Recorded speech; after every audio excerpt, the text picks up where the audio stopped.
I dabbled in quite a few sports, so swimming, little athletics, netball, tons of different sports, which was cool, but I guess I didn't really find my sport until I got into kayaking. When I was 16, I made my first Australian team. I guess I progressed from there, so I made a couple more junior teams, made my first Olympics in 2012, which was super exciting. But that progression, I guess it did take about 10 years from, when I started sport in 2001 to go into the Olympics. London Olympics were amazing.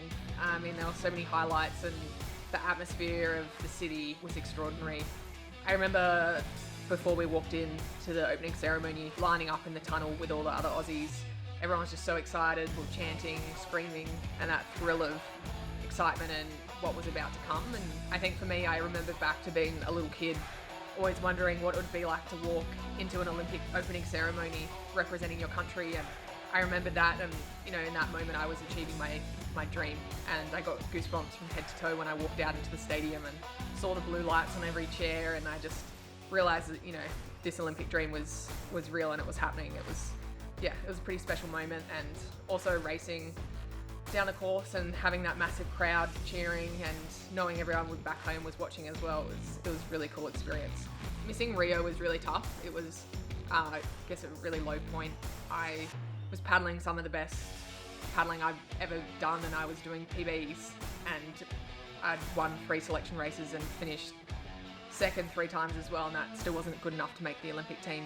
Sport doesn't work out in your favour sometimes, so I guess I left the sport disappointed and not fulfilled, but I was fully prepared to transition into a career to become a paramedic, which I'd been planning for a long time, and fully ready to hang up my paddle.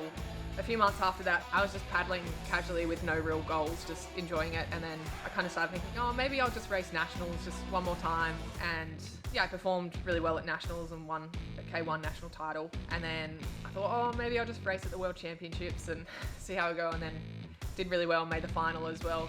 I was still going to hang up the paddle after that as well, but then had a good result in the K4, and then thought, it's only 2 more years to the Olympics, might as well give this a crack. No one realised it would have been 3 more years. 9 years between Olympics is a long time, but very excited to be in this position. It's pretty crazy to look back and think at some of the things I've done to get through both training and work.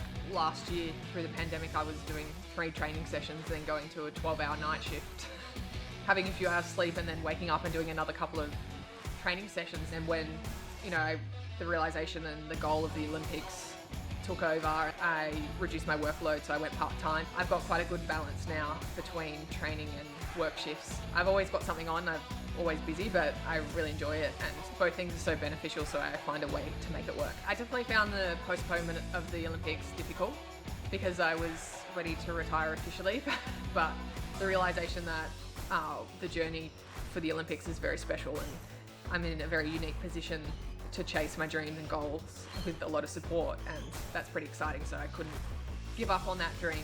We've talked about goals within our team, and obviously we want to make a final. We're just focused on the process, making sure that on the race day we can put together our best race possible. You don't achieve your goals overnight, and I think some people feel like they have to or are hurried to achieve things, but my career spanned over 20 years, and you can't really fast track experience. I'm really looking forward to getting onto the start line. I feel like I still got a lot to prove, and I'm looking forward to my final opportunity to do that.